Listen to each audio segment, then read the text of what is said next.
રાજવી પરિવારો આવકારીએ છીએ, અમે એવું નથી કહેતા. રાજવી પરિવારોને બિરદાવીએ છીએ.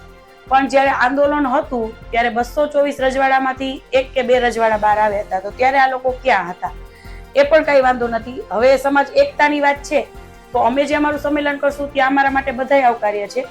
અને બીજી વાત કે જે પણ એ મંચ ઉપર અમારા રાજા સાહેબ એવા કૃષ્ણદેવસિંહજી, એમના દીકરાને રાજવીર સાહેબને જે પ્રમુખ પદ આપ્યું, તો એ ક્યાંક ને ક્યાંક જોવા જઈએ ને તો એક તો મારે ન બોલાય, આ બધા વડીલો છે, પણ એમને હું નથી કહેતા જેમનું આયોજન હતું જે આ બધું કરવાનું, તો એ રાજા જ છે. રાજાને પ્રમુખ પદ કોને કોઈ દિવસ કઈ સાંભળ્યું?